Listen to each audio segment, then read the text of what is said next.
Le soleil se levait à peine derrière les collines lorsque Thomas Aguilar enfonça sa pelle dans la terre humide. Chaque coup résonnait comme un battement sourd dans sa poitrine fatiguée.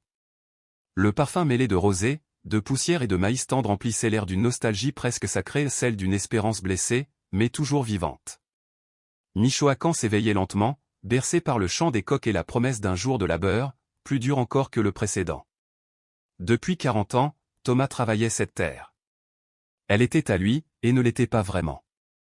Il l'avait héritée de son père, mais aucun papier n'avait jamais été signé. Désormais, un entrepreneur de Morelia prétendait en être le véritable propriétaire. Depuis des mois, des hommes en costume, aux bottes impeccables, arpentaient sa parcelle, prenaient des mesures, traçaient des lignes invisibles dans la poussière, annonçant un futur qu'il refusait d'accepter. Thomas, lui, se taisait. Il continuait de creuser, inlassable, comme si chaque coup de pelle pouvait repousser l'injustice. Thomas, appela Lucia, sa femme, depuis la maison. Viens déjeuner avant que le soleil ne te brûle la nuque. Il leva la tête, essuya son front avec sa manche et répondit. Dans un moment, mugé. Si je ne termine pas aujourd'hui, l'eau s'infiltrera et nous perdrons toute la semence. Ses mains étaient aussi fendillées que le sol qu'il défendait. Chaque sillon qu'il creusait semblait une prière muette, une supplique enfouie dans la terre aux côtés des graines. Au loin, le grondement d'une moto troubla le calme du matin. C'était Don Chaillot, son voisin, le chapeau de travers et le sourire fatigué. Thomas, dit-il, on raconte au village que les gens du gouvernement reviennent la semaine prochaine. Ils vont mesurer encore. Thomas baissa les yeux. Qu'ils mesurent, répondit-il. Qu'ils essaient donc de mesurer l'âme d'un homme, s'ils en sont capables. Le vent se leva soudain, portant avec lui un mélange d'odeurs de fumée et de fleurs sauvages. À l'horizon, les volcans semblaient endormis, veillant sur la petite vie des hommes. Thomas inspira profondément. Il savait lire le ciel. Ce jour-là, il ne pleuvrait pas, et sans pluie, le maïs ne pousserait pas. Alors qu'il travaillait, son esprit vagabondait parmi les souvenirs. Il pensa à son fils, Matteo, parti chercher du travail à Uruapan. Je reviendrai quand j'aurai de quoi acheter une nouvelle mule, avait-il promis. Mais 2 années s'étaient écoulées. Et le silence de la terre ressemblait au silence du fils absent. Thomas enfonça la pelle plus profondément. Un son sec le fit s'arrêter. Quelque chose de dur sous la lame. Il s'agenouilla, écarta la terre du bout des doigts, une vieille ferrure rouillée, vestige oublié d'un temps ancien. Il la contempla longuement, songeur. Dans le champ, tout pouvait devenir un signe, pour peu qu'on ait encore la foi d'y croire. Puis, l'air changea. Il n'y avait pas de vent, mais les feuilles des maguets tremblaient, les oiseaux se turent, et un silence épais tomba sur la vallée. Thomas sentit son cœur battre dans ses tempes. Il se redressa, scruta les alentours. Personne. Rien que la lumière dorée et le vaste horizon. Étrange, murmura-t-il. Sa voix lui parut étrangère, comme si elle venait d'un autre. Il reprit le travail, mais la sensation persistait. Quelque chose l'observait, invisible, immense et paisible. Il essuya la sueur de son front, posa la pelle et s'assit à l'ombre d'un vieux mesquite. Il voulut prier, mais aucun mot ne vint. Il avait tant prié, tant supplié, sans jamais voir de réponse. Peut-être, pensa-t-il, que Dieu écoute, mais à sa manière. La journée s'étira, lourde comme du miel. Les nuages se dissolvaient dans la chaleur, et les insectes bourdonnaient entre les sillons. Au crépuscule, Thomas leva les yeux vers l'ouest. Entre les rangées de maïs, il crut apercevoir une silhouette, un homme grand, vêtu de blanc, marchant d'un pas calme. Il cligna des yeux. L'apparition avait disparu. Ce doit être la fatigue, soupira-t-il. Pourtant, un pressentiment s'installa en lui, profond, irrépressible.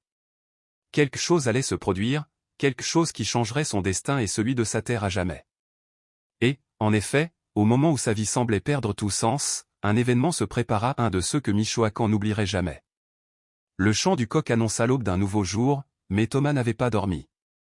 Toute la nuit, il s'était retourné dans le lit, hanté par cette silhouette blanche aperçue entre les maïs. Au petit matin, il se leva sans bruit.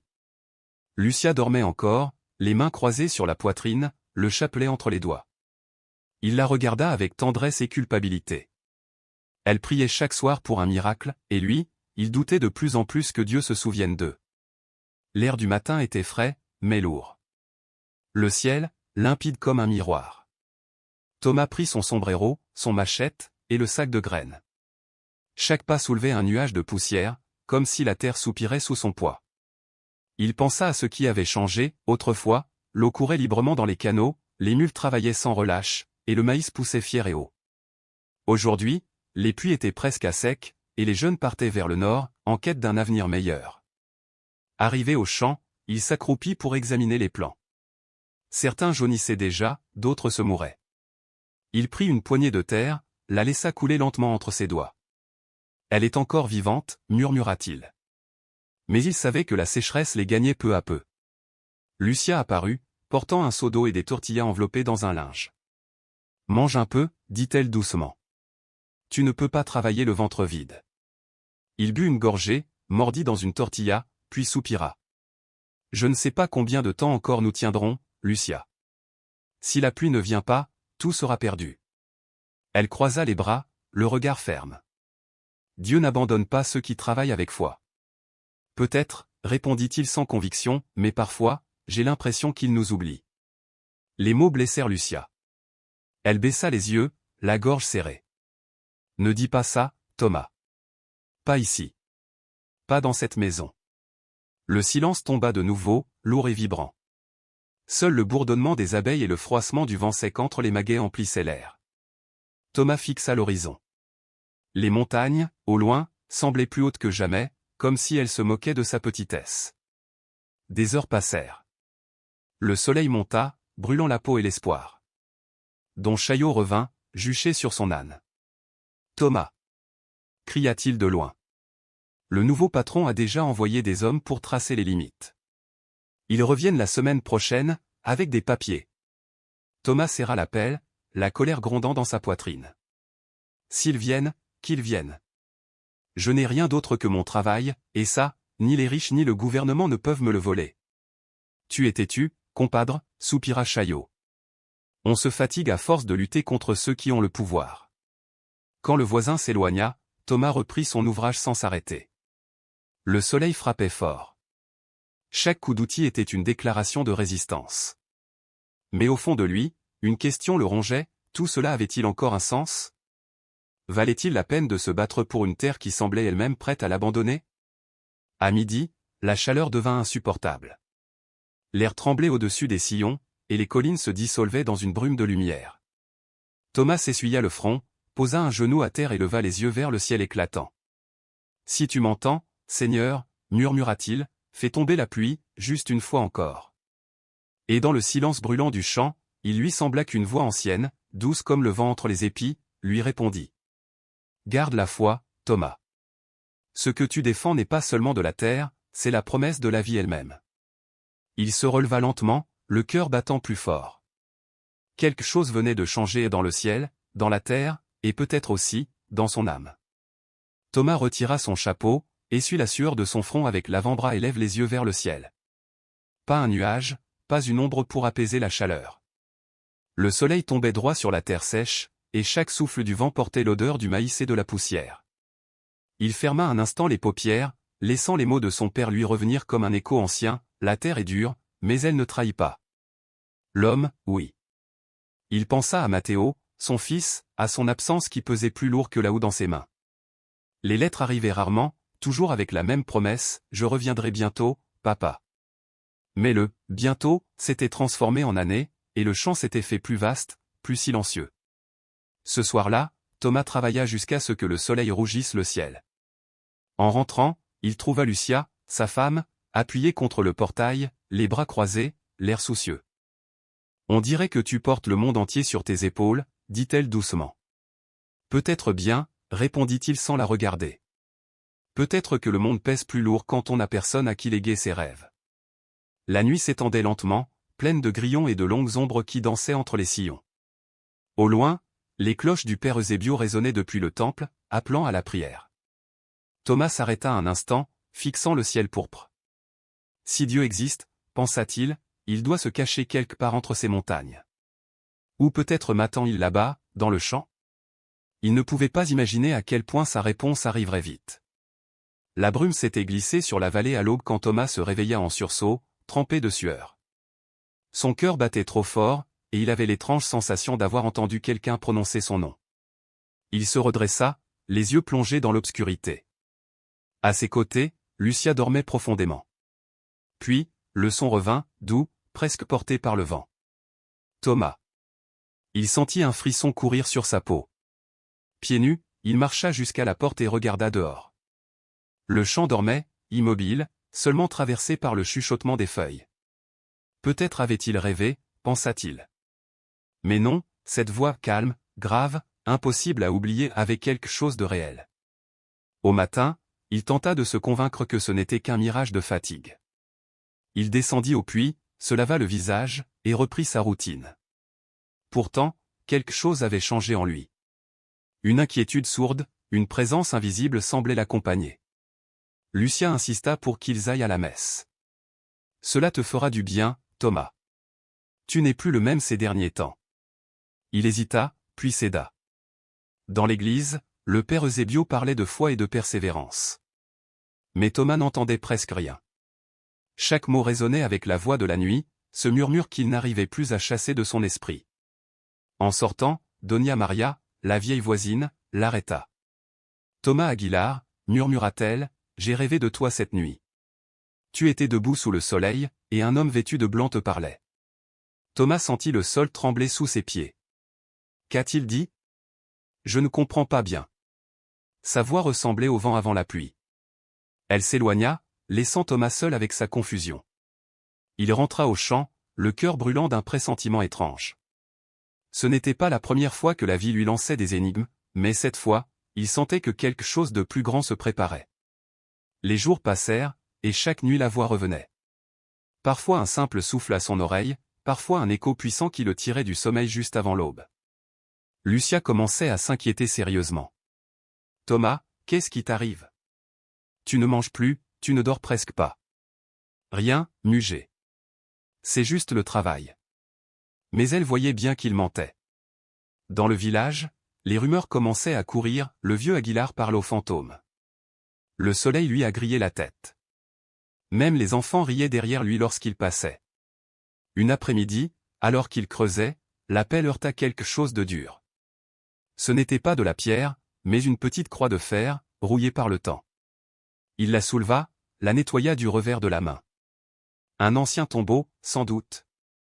Mais à l'instant où ses doigts effleurèrent le métal froid, un vent puissant se leva, fouettant tout le champ. Et au milieu du tumulte, la voix résonna, claire, proche, indiscutable. Thomas. Il lâcha la croix, se retourna, cherchant des yeux le propriétaire de cette voix. Qui est là? Cria-t-il. Silence. Seul le vent dansait entre les épis. La peur monta, mais étrangement mêlée d'une paix nouvelle, comme si cette présence ne portait ni menace ni folie, mais un but. Le soir venu, Lucia l'observa longuement pendant le dîner. « Si quelque chose te trouble, dis-le-moi, Thomas. » Il hésita, puis lâcha d'une voix basse. « J'entends une voix, Lucia. Je ne sais pas d'où elle vient. Peut-être que je deviens fou. » Elle joignit ses mains, le regard doux. « Ou peut-être que Dieu essaie de te parler. » Il secoua lentement la tête. « Si c'est Dieu, pourquoi moi? Je ne suis qu'un paysan fatigué. » Parce que les fatigués sont ceux qui ont le plus besoin d'espérance, répondit-elle simplement. Les paroles restèrent suspendues dans l'air. Cette nuit-là, le vent siffla de nouveau entre les fissures de la cabane. Mais la voix, cette fois, ne prononça pas son nom. Elle dit autre chose. « Prépare-toi. » Thomas ouvrit les yeux, tendus. Le silence qui suivit était lourd comme la terre avant la tempête. Les chiens aboyaient au loin. Il resta éveillé, le regard fixé au plafond, sentant dans sa poitrine un mélange de crainte et de foi qu'il n'aurait su démêler. Un grondement, sourd, retentit au loin sans qu'aucun nuage ne couvre le ciel. Alors il comprit, ce qui arrivait n'était ni rêve, ni délire. C'était le commencement. L'aube se leva grise, hésitante, comme si le ciel doutait de vouloir naître. Thomas n'avait pas dormi. Il se leva avant le premier chant du coq, prit son chapeau, son outil, et marcha en silence vers la parcelle. L'air sentait la terre sèche et le pressentiment. La brume rampait sur le sol, couvrant ses pas d'un crissement discret. Arrivé au champ, il posa ses outils contre un tronc et resta immobile. Pas un souffle. pas un oiseau. Même le vent semblait retenir sa respiration. Ce silence n'était pas naturel, c'était un silence qui observait. Soudain, il sentit que l'air changeait. Ce n'était pas une brise, mais une présence. Quelque chose d'invisible, pourtant aussi réel que le sol sous ses pieds. Il leva la tête. Entre les rangées de maïs, un homme approchait. Il marchait lentement, vêtu d'une tunique blanche, poussiéreuse au bas, les pieds nus. Son allure était paisible, son pas sans fatigue. La chaleur ne semblait pas l'atteindre. Son visage rayonnait d'une sérénité étrange, ses yeux brillaient d'une lumière qui ne venait pas du soleil. Thomas recula d'un pas, le cœur battant à tout rompre. « Qui êtes-vous » demanda-t-il d'une voix tremblante. L'homme esquissa un sourire doux. « Je suis celui qui écoute quand le monde se tait. » Thomas sentit un frisson parcourir tout son corps. Ses mains tremblaient. « Je ne comprends pas. Vous venez du village ? Que cherchez-vous ici ?» L'homme s'avança, lentement, jusqu'à se tenir face à lui. « Je cherche la même chose que toi, la vie dans une terre qui paraît morte. » Thomas regarda autour de lui. Il n'y avait personne. Le champ baignait dans une lumière dorée et muette. « Comment connaissez-vous mon nom » demanda-t-il dans un souffle. L'homme le fixa avec une tendresse infinie. « Parce que je l'ai toujours su, Thomas. Chaque coup de ta pelle, chaque larme tombée sur ce sol, je les ai entendus. » Le paysan sentit ses jambes fléchir. Le poids des mots le fit s'agenouiller, tête baissée. « Qui êtes-vous » répéta-t-il, la voix brisée. « Je suis Jésus » répondit l'homme, sans solennité, comme on dit une vérité simple. Alors le vent se leva, doux mais ferme, et les feuilles se mirent à frémir comme pour le saluer. Thomas sentit sa poitrine s'ouvrir, non pas sous la peur, mais sous quelque chose de plus profond, l'émerveillement, l'humilité, la paix. Jésus s'approcha et posa une main sur son épaule. Il n'y eut ni éclat divin ni miracle visible, seulement la présence d'un homme qui semblait comprendre tout sans avoir besoin de parler. Et dans ce silence sacré, Thomas entendit les mots qui allaient changer sa vie. « La terre que tu laboures n'est pas seulement la tienne, Thomas. C'est un don. La terre est la promesse. » Thomas se tenait seul au milieu de son champ, le visage marqué par les années et la poussière. Devant lui, la terre qu'il avait labourée toute sa vie semblait respirer avec peine, comme une vieille amie à bout de souffle. Les nuages s'étaient dissipés, laissant un ciel clair et implacable. C'est alors qu'une voix, douce mais puissante, brisa le silence du vent. « Elle t'a été confiée pour que tu la protèges, non pour la posséder. » Thomas baissa la tête, les larmes retenant leur élan. « Mais, Seigneur, on veut me la prendre. Les gens de la ville arrivent avec leurs papiers, leurs menaces, leurs promesses de racheter ce qui n'a jamais été à vendre. Comment puis-je la défendre ? » « Ne la défends pas avec la peur, » répondit Jésus. « Défends-la avec l'amour. Car l'amour véritable est une racine que nul ne peut arracher. » Un silence profond retomba, si dense qu'on aurait cru entendre le cœur de la terre battre. Thomas inspira lentement, puis murmura, d'une voix chargée d'incrédulité. « Pourquoi moi ? Il y a tant d'hommes plus justes que moi dans tout le Michoacán. Parce que toi, Thomas, tu n'as jamais cessé de travailler, même lorsque l'espérance t'a quitté. Et celui qui continue de semer 100 fois mérite de voir le miracle du fruit. » Jésus se pencha alors, effleura du bout de la main la terre sèche, et là où sa paume toucha le sol, une fleur blanche naquit, fragile, mais éclatante de lumière. Thomas resta pétrifié devant ce prodige. « Que signifie cela, Seigneur » demanda-t-il d'une voix tremblante. « Que la vie ne meure jamais là où des mains continuent de semer. » Thomas voulut parler, mais sa gorge resta muette. Quand il releva enfin les yeux, Jésus s'éloignait déjà entre les rangées de maïs. « Attendez » cria-t-il en courant quelques pas. Mais au-delà de la haie, il n'y avait plus que le vent, tiède et doux, caressant les feuilles. Il s'agenouilla, toucha la petite fleur blanche qui vibrait sous la brise. Un frisson le traversa, l'impossible venait de se produire, là, sur sa propre terre. La voix dans le silence. Thomas resta longtemps à genoux, incapable de dire combien de temps s'était écoulé depuis la disparition du visiteur. Le vent murmurait encore comme un écho des paroles qu'il avait entendues. Le soleil grimpa lentement, et la fleur continuait de briller, plus vivante à chaque minute. En la touchant du bout des doigts, Thomas sentit une chaleur douce, presque humaine, palpiter au cœur de la tige. Thomas. Il sursauta. Jésus se tenait de nouveau là, à quelques pas, calme, réel, comme si le temps n'avait pas bougé. Seigneur, balbutia-t-il, je pensais que vous étiez parti. Je ne pars jamais vraiment. Je m'éloigne seulement pour que tu apprennes à écouter le silence. C'est là aussi que je parle. Thomas baissa la tête, ébranlé. Je ne comprends pas pourquoi vous êtes venu à moi. Je ne sais pas quoi faire de tout cela. Jésus s'approcha lentement, plongeant son regard dans le sien. Parce que ton cœur bat encore au rythme de cette terre, et la terre écoute. Quand l'homme oublie d'où il vient, la terre se dessèche. Mais toi, Thomas, tu n'as pas oublié. Un nœud serra la gorge du paysan. Mais les puissants viendront me la prendre. Je ne peux pas lutter contre eux. Jésus sourit avec une paix si profonde que toute peur semblait s'y dissoudre. Ne lutte pas contre eux, lutte contre toi-même. Si la haine entre dans ton cœur, tu perdras ta récolte avant même de l'avoir semée. Thomas leva les yeux. Dans le regard de Jésus, il vit se refléter tout le paysage, les champs, les rivières, les montagnes, tout ce qu'il aimait et craignait de perdre. Et si je perds ma terre, Seigneur? Celui qui perd avec amour ne perd jamais entièrement. Chaque semence tombée renaît sous une autre forme. Parfois, le fruit ne pousse pas là où tu l'as semé, mais en toi. Thomas soupira. Je ne suis pas un homme savant. Je ne sais que travailler. Cela suffit, répondit Jésus. Travailler avec des mains propres, c'est prier sans parole. Tu as prié toute ta vie sans le savoir. Pour la première fois depuis des années, Thomas esquissa un sourire. Le poids du monde sembla s'alléger sur ses épaules, bien que rien n'eût changé autour de lui. Et que dois-je faire maintenant? Ne quitte pas ta terre. Les jours à venir seront durs, mais résiste, non par la colère, mais par la patience. La justice pousse lentement, mais ses racines vont profond. Jésus posa une main sur son épaule.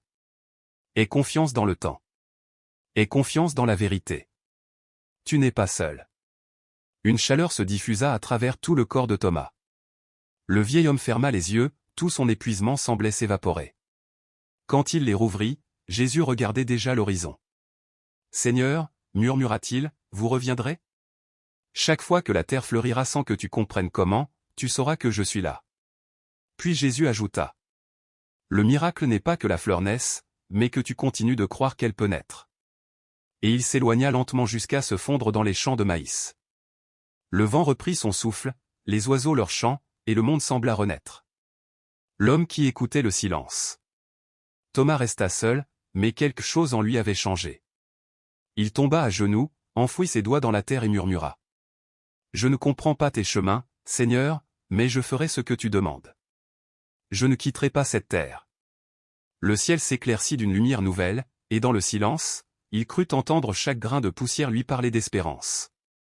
Les jours suivants, il ne parla à personne de ce qu'il avait vu. Chaque matin, il retournait au champ, observait la fleur blanche et sentait une paix inconnue l'envahir. Il travaillait sans hâte, sans colère, comme s'il détenait un secret que nul autre ne pouvait comprendre. Lucia, son épouse, remarqua le changement. « Je te trouve apaisé, Thomas. Tu ne maudis plus ni le soleil ni la terre. » Il sourit doucement. « Il n'y a pas de raison de maudire ce qui nous fait vivre. J'ai compris certaines choses. »« Lesquelles ?» demanda-t-elle. Thomas hésita. « Tu ne me croirais pas si je te le disais. » Lucia le fixa, inquiète. « Tu entends encore des voix? » Non, Lucia. Maintenant, j'écoute le silence. Elle fronça les sourcils, mais ne répondit rien. Elle savait que lorsqu'il parlait ainsi, quelque chose d'immense s'était passé en lui. Pourtant, au fond de son cœur, elle craignait que les années de souffrance aient fini par ébranler son esprit. Le rire des hommes. Un midi, Thomas partit au village acheter des semences. Il marchait lentement, le chapeau baissé, saluant les voisins. Mais il sentait les regards changer autour de lui. Les murmures suivaient chacun de ses pas.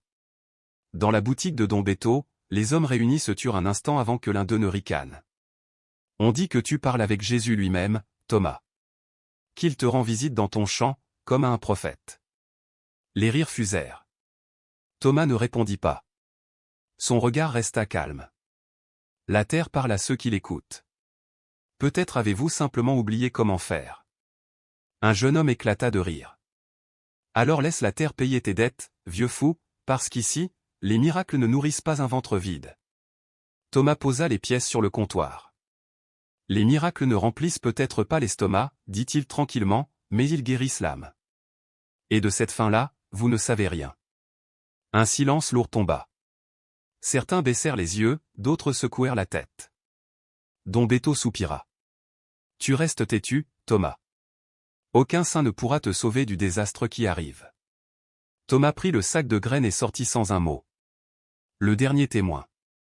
Sur le chemin du retour, il croisa le père Eusébio sur sa vieille bicyclette. Thomas, fils, j'aimerais te parler. Ils marchèrent côte à côte un moment. On raconte que tu as vu le Seigneur en personne. Est-ce vrai? Demanda le prêtre d'une voix prudente. Thomas resta silencieux quelques secondes avant de répondre. Oui, père. Je l'ai vu. Eusébio soupira profondément, incapable de savoir s'il devait douter ou croire. Mais en regardant le visage de Thomas, il vit une lumière tranquille que rien ne pouvait feindre, celle d'un homme qui avait touché le mystère de la foi. Et pendant que le soleil déclinait sur les collines du Michoacán, la petite fleur blanche brillait encore dans le champ, défiant le temps, la peur et l'incrédulité, preuve silencieuse qu'un miracle ne s'impose jamais, il se sème. Le père Eusébio observait Thomas avec une douceur mêlée de gravité. Thomas, je ne doute pas de ta foi, dit-il calmement, mais tu dois comprendre que certaines choses peuvent troubler les gens. La foi est un mystère, pas un spectacle.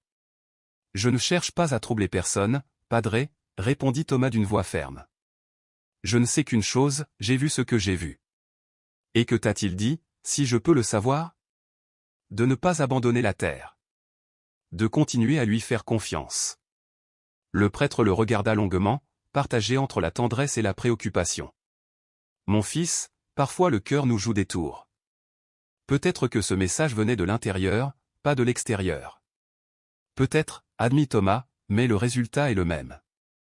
Cela m'a donné la force de continuer. Eusébio hocha lentement la tête. Si cela te fait du bien, garde-le dans ton âme. Mais n'attends pas que les autres comprennent. Je n'attends rien, répondit Thomas. Je veux seulement qu'on me laisse travailler en paix. Quand il rentra chez lui, Lucia l'attendait sur le seuil. Qu'ont-ils dit au village? Demanda-t-elle d'une voix inquiète. Comme toujours, que je suis fou. Et ça te blesse encore? Thomas secoua la tête. Autrefois oui. Maintenant, non. Celui qui a vu ce que j'ai vu n'a plus besoin de convaincre personne. Cette nuit-là, alors que la lune s'élevait au-dessus des collines, Thomas sortit dans le champ. Il s'assit près de la petite fleur blanche qui brillait faiblement sous la lueur argentée. Le vent passait entre les épis, doux et apaisant. Qu'il rit, murmura-t-il. Moi, je sais ce que j'ai vécu, et cela me suffit. Un silence profond enveloppait la vallée. Puis, presque imperceptiblement, le vent sembla murmurer son nom. À l'aube, le grondement des moteurs déchira la paix du matin. Les chiens aboyaient sans répit. Thomas sentit un poids lui serrer la poitrine. En sortant dans la cour, il vit une nuée de poussière s'élever au loin. 3 camionnettes approchaient de sa parcelle. Des hommes en descendirent, bottes neuves, chapeaux impeccables, armes au flanc. Ils riaient, lançaient des ordres. Lucia apparut derrière son mari, le visage livide. Thomas, ce sont les hommes du patron. Il hocha la tête sans un mot. Il avait toujours su que ce jour viendrait, mais pas de cette façon. L'un des hommes s'avança, une chemise impeccable, une chemise brune sous le bras. Buenos dias, Senor Aguilar, dit-il d'un ton sec. Nous venons sur ordre du licencié Robledo. Ces terres ne vous appartiennent plus. Thomas serra la mâchoire. Cette terre n'est pas au licencié, ni à personne d'autre. Je l'ai travaillée toute ma vie. Ça n'a plus d'importance, répondit l'homme froidement en brandissant des papiers. Vous devez quitter les lieux avant midi. Les autres commencèrent à s'avancer dans les sillons, mesurant, pointant, riant. L'un d'eux donna un coup de botte sur la petite fleur blanche. Thomas sentit la colère jaillir en lui comme un feu ancien. Il fit un pas en avant. Ne touchez pas à ça, cria-t-il. Quoi, ton porte-bonheur? Ricana l'homme. C'est la vie, répondit Thomas d'une voix tremblante. Plus de vie que vous n'en aurez jamais. Le chef leva la main pour calmer les siens. Nous ne voulons pas d'histoire. Partez et tout se passera bien. Il n'y aura pas de violence, dit Thomas, mais je ne partirai pas. Les hommes échangèrent un regard. L'un d'eux s'avança, brandissant un bâton. Lucia se jeta devant son mari, les bras ouverts. « S'il vous plaît. Ne le frappez pas. » Un silence lourd s'abattit. Même le vent semblait retenir son souffle. Soudain, un coup de tonnerre éclata au loin. Le ciel, clair quelques instants plus tôt, s'assombrit brutalement. En quelques minutes, des nuages noirs recouvrirent le soleil. Un vent glacial traversa le champ, soulevant la poussière. Puis tombèrent les premières gouttes. « Qu'est-ce que c'est que ça ?» marmonna un homme. Et la pluie éclata, violente, impétueuse. En quelques secondes, ils furent tous trempés. L'eau ruisselait dans les sillons, remplissait les crevasses, redonnait souffle à la terre assoiffée. Thomas ouvrit les bras et leva le visage vers le ciel. Il ne prononça pas un mot, mais tout son être criait sa reconnaissance. Lucia pleurait, incapable de comprendre, submergée d'émotion. Les hommes, eux, tentaient désespérément de protéger leurs papiers sous leur veste, jurant contre le ciel. « On s'en va !» hurla leur chef. « Impossible de travailler ici !» Les camionnettes démarrèrent dans un crissement de boue et disparurent au loin, avalées par la tempête. Thomas et Lucia restèrent seuls, trempés, enlacés sous la pluie battante. « Tu vois, Lucia, dit-il d'une voix tremblante. Je ne suis pas fou. Il est avec moi. » Elle le regarda, partagée entre le rire et les larmes. « Tu crois que c'était un miracle ?» Thomas observa la petite fleur, éclatante sous la pluie. « Je ne le crois pas. Je le sais. » La pluie tomba sans relâche toute la journée. Les rigoles débordaient, les puits se remplissaient, et l'air embaumait la renaissance. Dans le village, les habitants sortaient sur le pas de leur porte, émerveillés. Depuis des mois, pas une seule goutte n'était tombée. Et maintenant, le ciel s'ouvrait comme pour laver toute la tristesse. Au crépuscule, épuisé mais apaisé, Thomas s'assit sur le seuil de sa maison. Lucia lui servit un café chaud et s'installa près de lui. « Et s'ils reviennent ?» demanda-t-elle. « Ils reviendront » répondit-il doucement. « Mais je n'ai plus peur. Nul ne peut enlever ce que ses mains ont béni. » Le silence après la tempête était profond. Au loin, les grillons reprenaient leur chant. Thomas leva les yeux vers les premières étoiles. « Aujourd'hui, la terre a respiré » murmura-t-il. « Et nous avec elle. » Il ne savait pas ce que l'avenir lui réservait, mais une certitude nouvelle habitait son cœur, la foi véritable n'a pas besoin de défense. Elle se sème, et un jour, elle fleurit. La pluie continua de tomber toute la nuit, tambourinant sur le toit de tôle comme une symphonie. Thomas ne dormait presque pas. À chaque instant, il se levait pour regarder par la fenêtre, émerveillé. Il n'avait jamais rien vu d'aussi puissant, d'aussi pur. À l'aube, le paysage avait changé de visage. Les sillons débordaient d'eau claire, les ruisseaux chantaient, l'air était neuf, vibrant. La petite fleur blanche se dressait, intacte, plus lumineuse que jamais, comme si le ciel lui-même l'avait lavée. Lucia sortit dans la cour, les pieds nus sur la terre humide. « Thomas, regarde !» murmura-t-elle, un sourire d'incrédulité aux lèvres. Il la contempla, sans voix. Devant eux, la terre autrefois dure et craquelée respirait. De loin, des voix se firent entendre. Les voisins arrivaient, attirés par la rumeur. Don Chaillot fut le premier à franchir la clôture. « Par la Vierge !» s'exclama-t-il. « Ton chant est vert, Thomas. Vert comme je ne l'avais pas vu depuis des années. » Thomas hocha la tête, toujours bouleversé. « Ce n'est pas la chance, Chaillot. C'est sa parole. »« La parole de qui ?» demanda l'autre, méfiant. « De Jésus. » Don Chaillot resta silencieux, mal à l'aise. « Ne recommence pas avec ça, compadre. La pluie vient quand elle veut, pas parce qu'on prie. » Thomas ne répondit pas. Il se pencha, prit une poignée de terre humide et la laissa glisser entre ses doigts. Dieu envoie la pluie quand la terre est prête à la recevoir. Peu à peu, d'autres villageois s'approchèrent, des femmes en rebozo, des enfants pieds nus, des hommes dégoulinant sous leurs chapeaux trempés. Tous voulaient voir le chant du vieux Aguilar. La rumeur avait couru, là où tout le monde avait perdu sa récolte, lui l'avait sauvé. Doña Maria se signa en apercevant la fleur blanche. « Cette fleur n'est pas d'ici, Thomas. On dirait qu'elle vient d'un autre temps. »« Peut-être, répondit-il. Peut-être qu'elle vient du ciel, comme la pluie. » Vers midi, le père Eusébio arriva à bicyclette. Il s'arrêta, stupéfait, devant le champ reverdi. « C'est incroyable, murmura-t-il. Aucune autre parcelle n'a survécu. »« Padre, dit Thomas, vous doutiez de moi, mais voici la preuve. » Eusébio le regarda avec gravité. « Je ne doute pas de ce que tu vois, mon fils. Je crains seulement que les gens confondent le miracle avec le spectacle. Le miracle n'a pas besoin d'applaudissements. Seulement de gratitude, répondit Thomas simplement. Le prêtre baissa la tête. Alors remercie-le, mais fais-le en silence. Et sous le ciel encore humide, Thomas leva les yeux vers l'horizon. Dans la lumière dorée de l'après-pluie, la terre semblait prier avec lui. Les miracles s'éteignent lorsque les hommes les transforment en instruments de vanité. Thomas comprit cette vérité avec humilité, inclina la tête en signe de gratitude et retourna à sa terre. Toute la journée, il travailla en silence, le cœur apaisé, l'âme prosternée. Il nettoya les canaux d'irrigation, redressa les sillons, replaça les pierres déplacées par la pluie. Chaque geste, chaque souffle de son effort était une prière silencieuse, une offrande à la terre qu'il aimait comme une mère. Au crépuscule, le soleil reparut timidement, étalant sur les flaques un éclat doré. L'eau s'y reflétait comme des morceaux de ciel tombés sur le sol. La pluie s'était tue, mais la terre gardait encore le souvenir de son passage, humide, vivante, parfumée.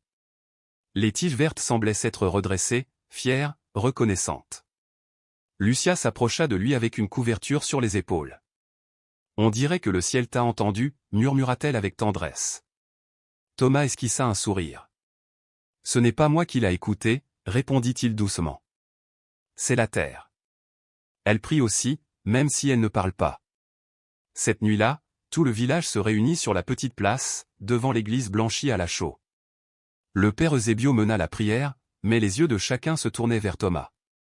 Certains le regardaient avec respect, d'autres avec crainte.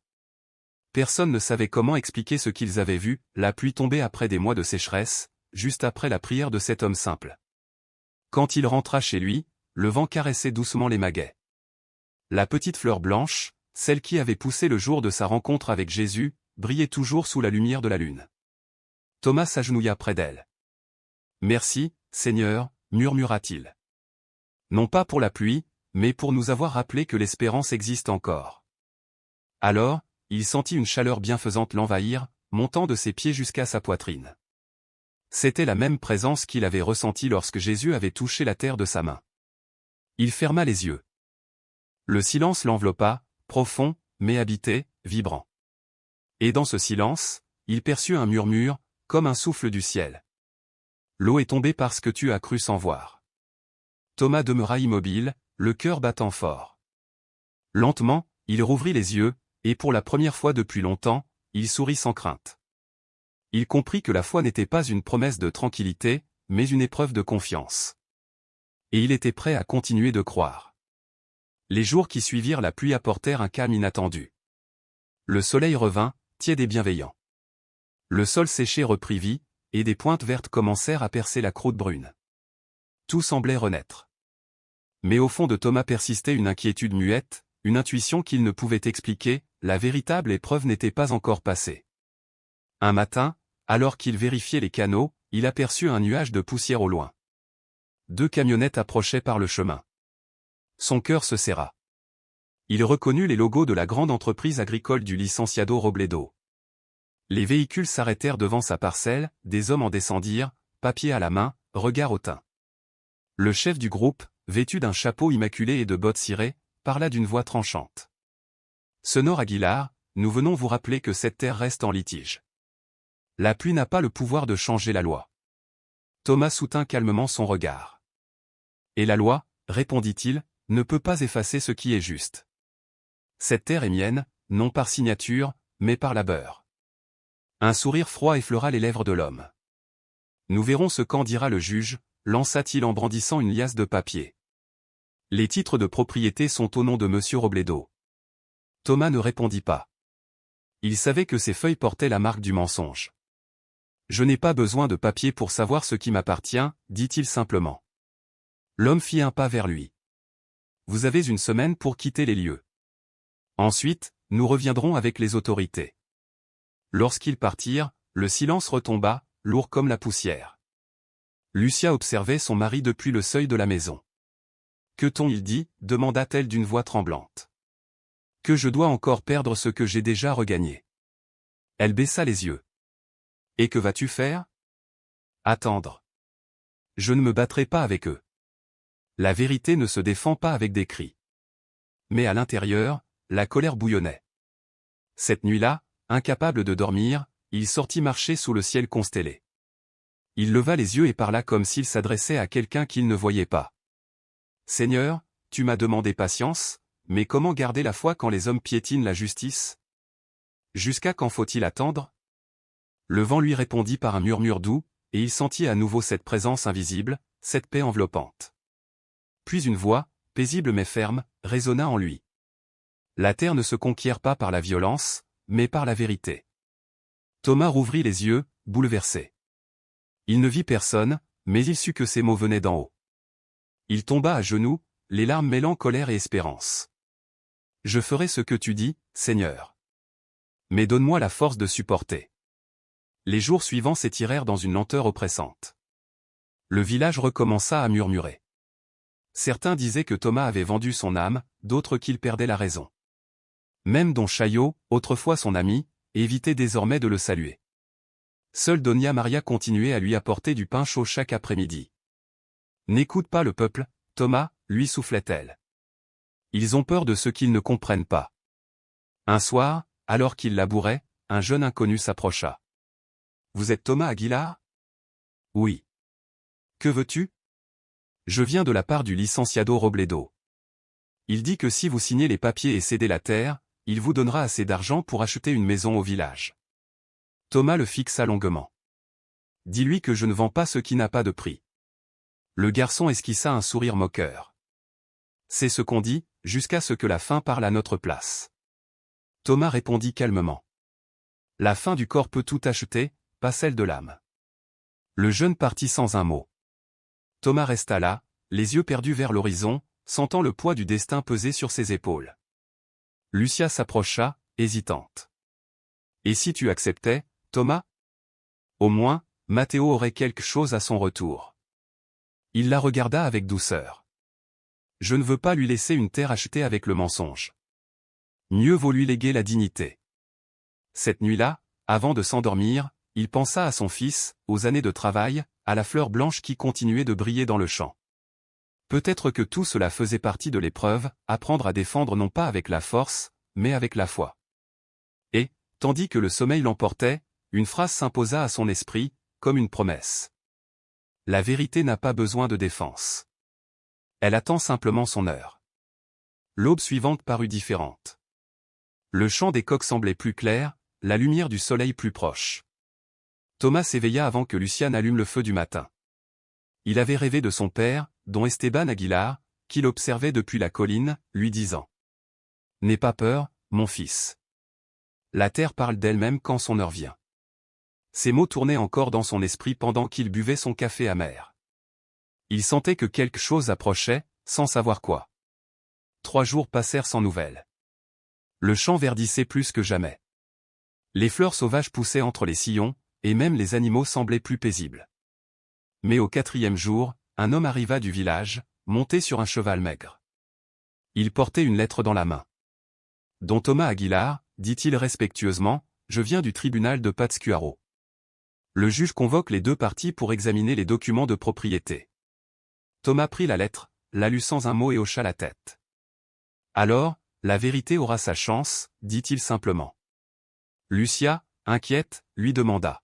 « Et s'ils ont acheté le juge ? » « Le mensonge peut se déguiser en loi, répondit-il avec calme, mais il ne dure jamais. Dieu remet toujours les choses à leur place. » Le jour de l'audience, la petite salle du tribunal était pleine. Certains paysans étaient venus soutenir Thomas, d'autres par curiosité. Dans un coin, le licenciado Robledo bavardait avec ses avocats, affichant une assurance insolente. Le juge, un homme au visage grave, ouvrit la séance et commença à lire les documents présentés par l'entreprise. Tout semblait conforme, cachet, signature, certificat. Mais arrivé à la dernière page, il fronça les sourcils. « Il y a ici quelque chose d'étrange, déclara-t-il. La date d'enregistrement ne correspond pas au registre de la secrétariat agraire. Robledo se leva brusquement, visiblement nerveux. Ce doit être une erreur administrative, monsieur le juge. Mes avocats s'en chargeront. Le magistrat le fixa d'un regard froid, soupçonneux, tandis que la salle retenait son souffle. La vérité, silencieuse et patiente, commençait enfin à parler. Le tribunal était plein ce matin-là. La tension dans l'air était si épaisse qu'on aurait pu la couper au couteau. Les paysans, venus de toutes les collines voisines, retenaient leur souffle pendant que le juge révisait les documents du procès. 20 ans de labeur, de sueur et d'espérance se jouaient dans quelques feuillets tachés d'encre et de poussière. Un simple « erreur de registre » suffisait, disait-on, pour effacer la vida entra d'un homme et sa terre avec elle. Don Chaillot, assis parmi la foule, pencha la tête vers Thomas et murmura. « La terre parle, compadre. Écoute-la. » Alors, le père Eusébio se leva, le visage grave, la voix claire et ferme. « Seigneur juge, si vous me le permettez, dit-il, je souhaite témoigner. J'ai vu de mes propres yeux le travail de Thomas Aguilar et de sa famille. Chaque saison, chaque récolte, chaque prière a germé sur cette terre. Dans mes registres paroissiaux, j'ai consigné les bénédictions de ces moissons année après année. » Le juge le fixa longuement. « Êtes-vous prêt à prêter serment, père ? » « Je le suis, » répondit-il sans hésiter. Un avocat de Robledo, l'homme d'affaires qui réclamait la propriété, tenta d'intervenir. « Les documents religieux n'ont aucune valeur légale, votre honneur. » Mais le juge leva la main et trancha d'une voix calme. Dans ce tribunal, la vérité pèse plus lourd que le papier. Un silence sacré tomba sur la salle. Robledo, le visage ruisselant de sueur, évitait le regard du juge. C'est alors qu'un jeune homme se leva du fond de la salle, tremblant. « J'ai quelque chose à dire, » balbutia-t-il. Tous se tournèrent vers lui. « J'ai apporté les papiers au registre. C'est moi qui ai falsifié les dates. Le licencié Robledo m'a payé pour que je le fasse. » Un murmure d'indignation parcourut l'audience. Le juge frappa du poing sur la table. « Vous affirmez donc qu'il y a eu falsification de documents ? » « Oui, monsieur le juge. Et j'ai les preuves. » Robledo bondit de sa chaise en criant, mais deux officiers le saisirent avant qu'il ne puisse dire un mot de plus. Le juge suspendit l'audience, ordonna la confiscation de tous les dossiers et se tourna vers Thomas. « Jusqu'à la fin de l'enquête, monsieur Aguilar, vous restez le légitime possesseur de ces terres. » Thomas ferma les yeux, inspira profondément. À ses côtés, Lucia lui serra les mains avec des larmes plein les yeux. « Je le savais, » murmura-t-elle. La vérité met du temps, mais elle finit toujours par arriver. Dehors, la foule l'entoura en silence. Certains l'embrassaient, d'autres demandaient pardon pour avoir douté. Thomas ne dit presque rien. Il leva seulement les yeux vers le ciel. Ce n'était pas ma justice, c'était la sienne. L'après-midi, il retourna à la terre. La petite fleur blanche, née le jour de la visite mystérieuse, se dressait encore, intacte, pure. Il s'agenouilla et remercia en silence. Le vent se leva doucement, faisant bruisser les feuilles du maïs, on aurait dit que la terre elle-même applaudissait la vérité enfin révélée. Le soleil se couchait lentement derrière les collines de Michoacán, dorant tout de son dernier éclat. 3 jours plus tard, la rumeur de la chute de Robledo s'était répandue comme un feu de brousse. L'homme d'affaires était désormais en détention, et dans tout le pays, les paysans parlaient de justice. Mais Thomas, lui, ne ressentait pas de triomphe. Seulement une paix étrange, profonde, comme si un poids immense venait enfin de quitter ses épaules. Un matin, Lucia le trouva prêt à partir, le chapeau à la main. « Où vas-tu, Thomas ?» « Parler au licencié Robledo. » Elle le regarda, stupéfaite. « Après tout ce qu'il t'a fait ? Que pourrais-tu bien lui dire ? » « Ce que Jésus m'a appris, le ressentiment dessèche la terre comme la sécheresse. » Le chemin vers le village était long, mais Thomas marchait sans hâte. Chaque pas était une prière silencieuse. Il passa près du fleuve, gonflé et étincelant après la pluie, et se souvint des jours de désespoir. Il comprit enfin que la justice sans compassion ne guérit pas, elle répète simplement la blessure. Quand il arriva à la petite prison municipale, le soleil embrasait déjà l'horizon. Le garde le reconnut. « 10 minutes, dit-il en ouvrant la grille. Robledo était assis sur le lit, le costume froissé, le regard vide. Quand il vit entrer Thomas, il fronça les sourcils. « Tu viens te moquer de moi, Aguilar? Non, répondit calmement Thomas. Je viens vous offrir mon pardon. Robledo éclata d'un rire amer. Ton pardon? Après avoir voulu t'enlever jusqu'à l'air que tu respires? Oui, parce que si je ne le fais pas, la haine continuera de labourer cette terre avec moi. Et il suffit qu'un seul de nous deux ait perdu son âme. L'homme resta muet, frappé par la sérénité de son visiteur. Je ne comprends pas comment tu peux pardonner une telle chose, finit-il par murmurer. Il ne s'agit pas de comprendre, répondit Thomas. Il s'agit de ne plus porter ce qui ne m'appartient pas. Vous avez fait ce que vous croyez juste, même si c'était par ambition. Moi, je fais ce qu'on m'a appris, semer la paix là où il y eut la guerre. Les épaules de Robledo s'affaissèrent. Tu as gagné, Thomas. Je ne suis pas venu pour gagner, mais pour lâcher prise. Un long silence suivit. Puis Robledo baissa la tête. Je ne sais plus quand j'ai perdu le chemin. Je pensais que posséder me rendrait plus fort. Mais toi, avec tes mains vides, tu as plus que moi. Il n'est pas trop tard, répondit Thomas. La terre pardonne toujours à celui qui revient la soigner. Quand il ressortit, le garde l'interpella. Pourquoi êtes-vous venu, don Thomas? Parce que le pardon aussi se sème, et il porte de bons fruits si on a la patience d'attendre. Cette nuit-là, le ciel était clair et plein d'étoiles. Lucia l'attendait sur le seuil. Et alors, demanda-t-elle. Rien, et tout, répondit-il avec un sourire paisible. J'ai laissé mes rancunes là-bas. Elles ne sont plus à moi. Lucia l'enlaça avec émotion. Que Dieu te bénisse, Thomas. Il l'a déjà fait, dit-il doucement. Le jour où il m'a appris que pardonner n'est pas oublier, mais se libérer. Le lendemain, la nouvelle se répandit comme un souffle, Robledo avait renoncé à ses affaires et décidé de donner une partie de ses terres aux familles les plus pauvres. Personne ne comprenait pourquoi, mais Thomas, lui, savait. Au lever du soleil, il retourna au champ. La petite fleur blanche brillait dans la rosée. Il s'agenouilla, posa la main sur le sol humide et murmura. Merci, Seigneur, car la graine du pardon a germé là où ne poussait que le ressentiment. Un vent léger souleva la poussière dorée du matin.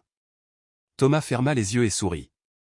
Le pardon n'avait pas changé le passé, mais il avait transformé son âme. Et cela, pour lui, était le plus grand des miracles. L'aube se leva sur un silence neuf, presque sacré. Les collines étincelaient sous la lumière, et l'air sentait le maïs tendre et la promesse d'un futur fécond. Thomas partit tôt, le regard tranquille, les pas sûrs.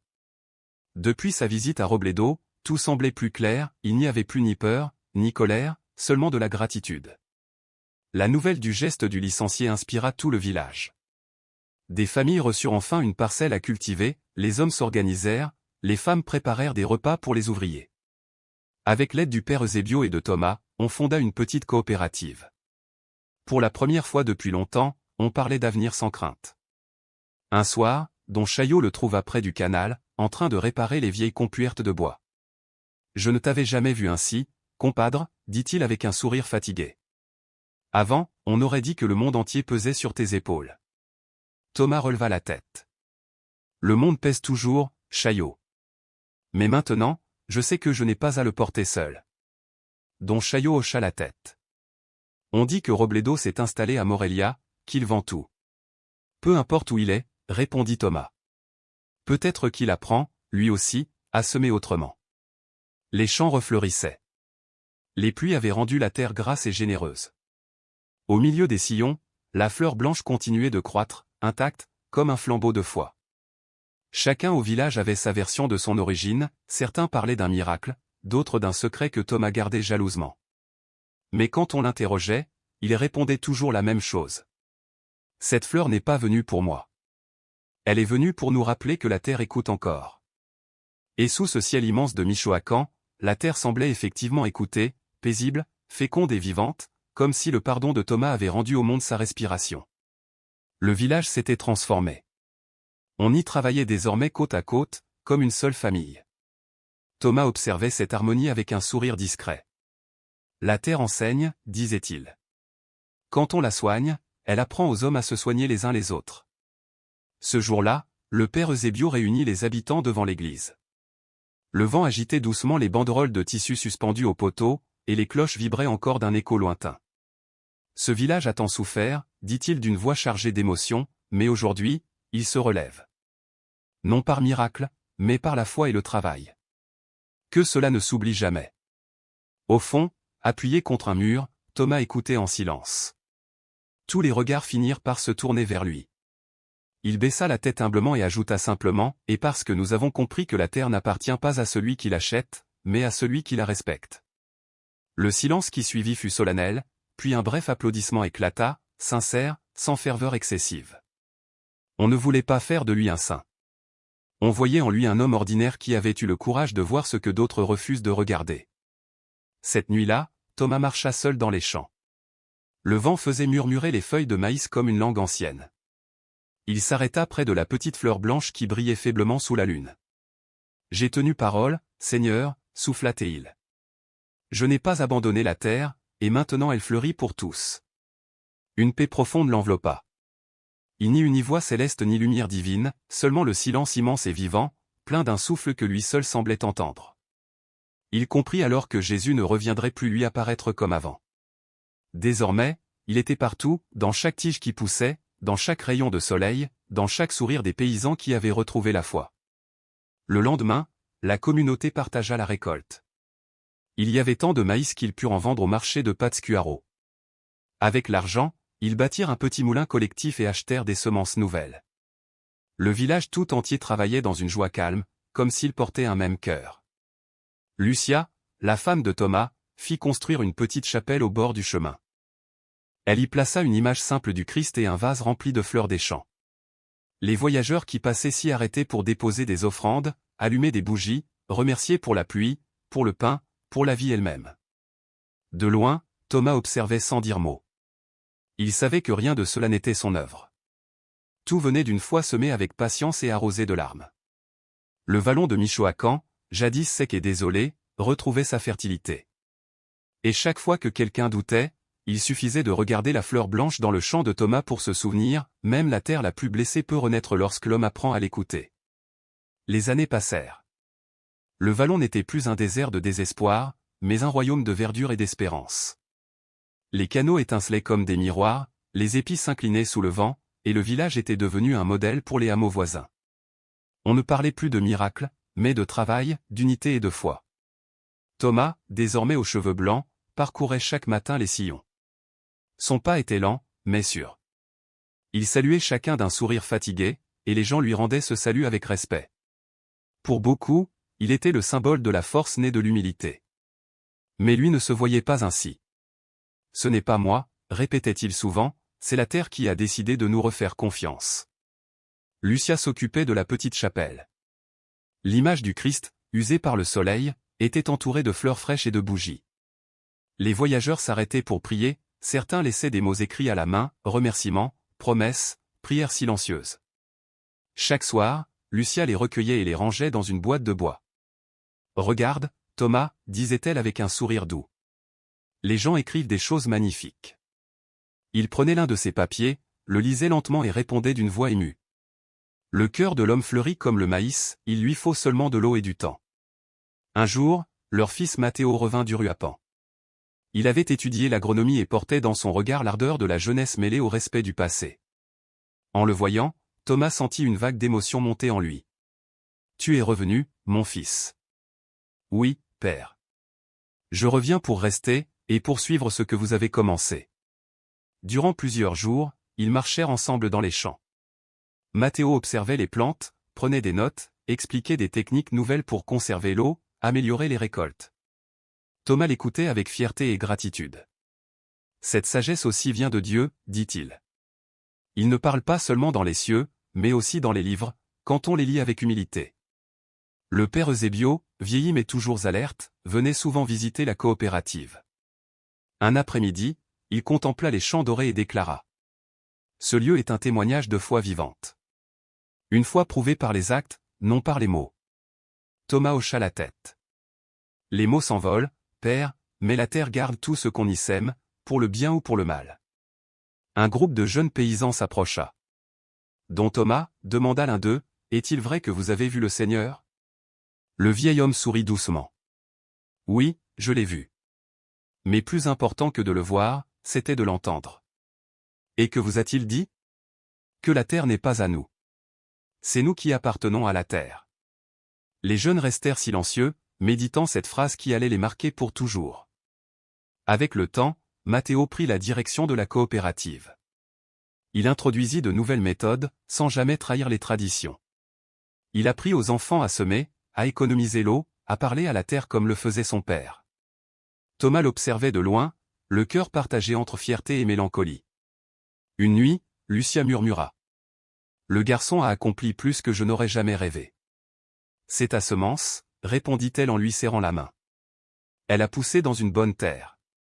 Thomas leva les yeux vers le ciel constellé. Quand je partirai, je ne veux pas qu'on me pleure. Qu'il continue à semer. Ce sera ma prière. Les jours s'étiraient plus lentement pour lui. Chaque matin avait pourtant un sens nouveau. Parfois, en longeant les rangées de maïs, il croyait apercevoir au loin une silhouette blanche, un éclat fugace entre les tiges. Il ne disait rien, mais savait au fond de lui qui c'était. Un soir, Matteo vint lui annoncer une nouvelle. Père, le gouvernement veut reconnaître le village pour son travail communautaire. Thomas le regarda avec douceur. C'est bien, mon fils. Mais souviens-toi, les honneurs des hommes passent. Ce qui demeure, c'est la bonté qu'on laisse dans le cœur des autres. Quand le soleil disparut derrière les collines, Thomas s'arrêta devant la fleur blanche qui, malgré les années, continuait de vivre. Il la toucha du bout des doigts et murmura. Tout ce qui pousse retourne à sa racine. Voilà le véritable héritage. L'hiver s'installa, calme et doré. Le vallon respirait la maturité et l'abondance. Les récoltes avaient été généreuses, et le village vivait dans une paix sereine. Mais Thomas, désormais très âgé, sentait dans ses os le poids du temps. Ses pas étaient hésitants, sa voix douce comme un vent d'automne, et ses mains tremblaient quand elles effleuraient la terre. Pourtant, chaque matin, il sortait encore marcher entre les sillons. « Repose-toi », lui disait Lucia. « Le jour où je cesserai de toucher la terre, je cesserai de respirer », répondait-il avec un sourire paisible. Matteo l'accompagnait, veillant à chacun de ses pas. « Père, le travail n'est plus pour toi. Le travail ne m'appartient pas, mon fils. C'est moi qui lui appartiens. Tant que j'aurai un souffle, je sèmerai, ne serait-ce qu'une graine. » L'air sentait la fumée et le maïs grillé. Les paysans préparaient déjà le sol pour la nouvelle saison. Le cliquetis des houes se mêlait au chant qui montait du village. Thomas marcha jusqu'au bord du champ. Là, devant lui, la fleur blanche se tenait encore droite, pure, intacte comme si le temps lui-même s'était incliné devant sa lumière. Et dans ce silence vibrant, le vieil homme comprit que tout était accompli, la terre, la foi et l'amour avaient parlé d'une seule voix. Il s'agenouilla avec peine, les genoux marqués par les années de travail, et la regarda avec une infinie tendresse. « Tu as vu plus que bien des hommes, petite, murmura-t-il. Tu as vu la douleur, la pluie et l'espérance. Et pourtant, te voilà encore debout, rappelant à mon cœur que la foi ne meurt jamais. » Matteo, son fils, l'observait en silence. Il sentait, sans pouvoir l'expliquer, que quelque chose de profond se passait dans l'âme de son père. « À quoi penses-tu, vieux » demanda-t-il d'une voix douce. Thomas leva les yeux vers le ciel et répondit avec lenteur.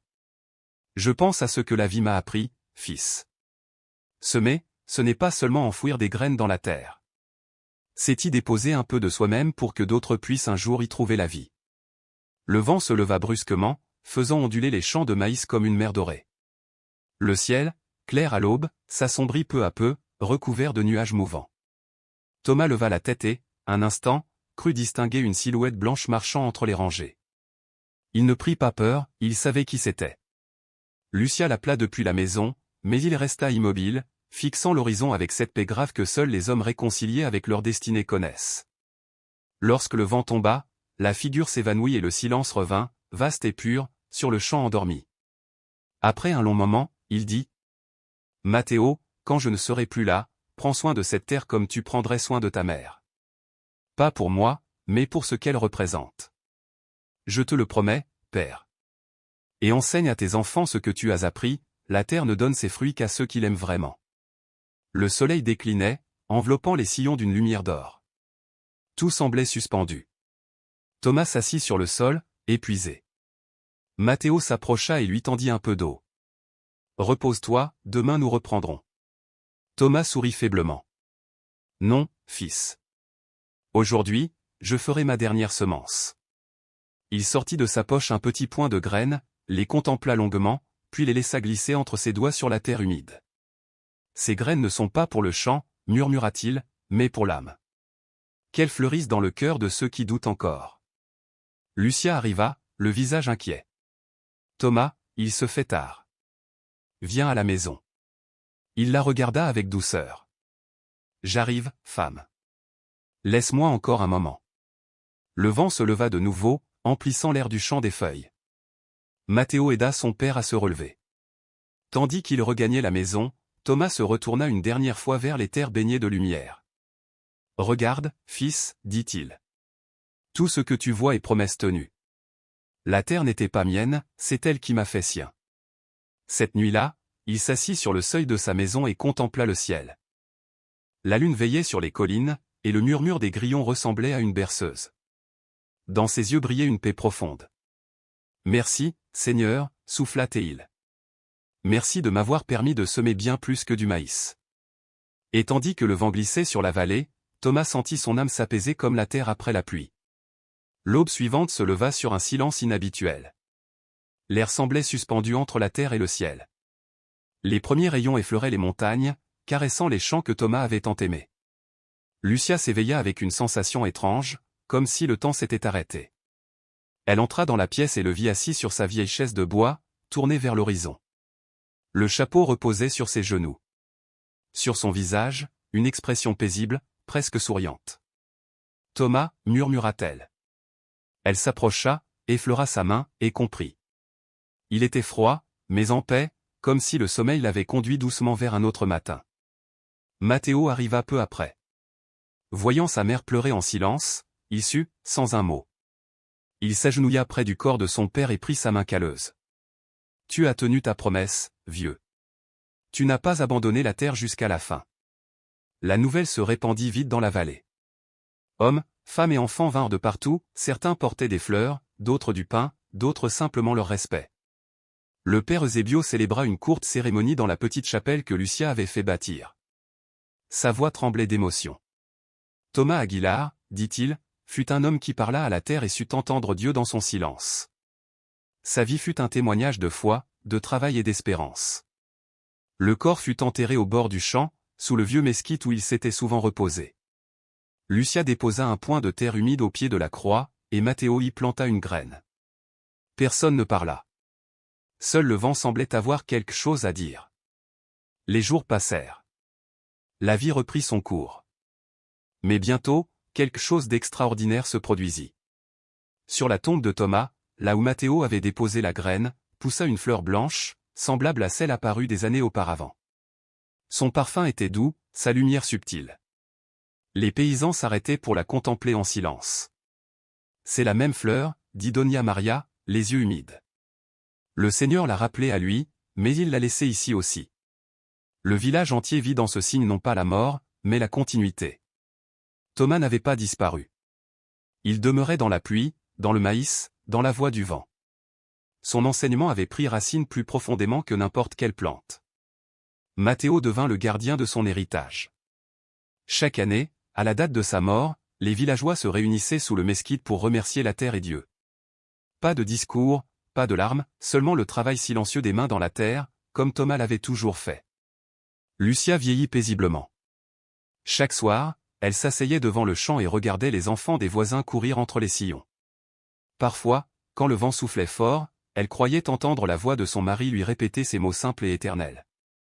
La terre que tu laboures n'est pas seulement tienne. C'est un don à protéger, pas à posséder. Avec les années, le lieu devint un point de pèlerinage. Les voyageurs venaient de loin pour voir la fleur du paysan. Certains laissaient des prières, d'autres de petites pierres gravées de leur nom.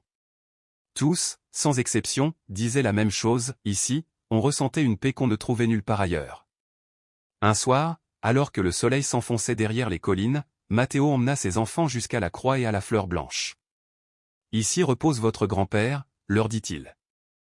Un homme qui sut écouter ce que la terre avait à dire et qui ne perdit jamais la foi, même quand tout semblait perdu. » Les enfants restèrent muets, fascinés par la fleur qui oscillait doucement sous la brise. Et qu'a-t-elle dit, la terre, demanda le plus jeune. Mathéo sourit, le regard tourné vers le ciel flamboyant. Elle a dit que la vie revient toujours, même quand on croit qu'elle s'est enfuie. Le vent souffla encore une fois, tiède et apaisé. Sur la tombe de Thomas, la fleur blanche s'illumina sous le dernier rayon du jour, comme si elle murmurait, dans le silence du crépuscule, les paroles éternelles de l'homme venu autrefois marcher parmi les hommes. Là où l'amour demeure, la vie ne s'éteint jamais.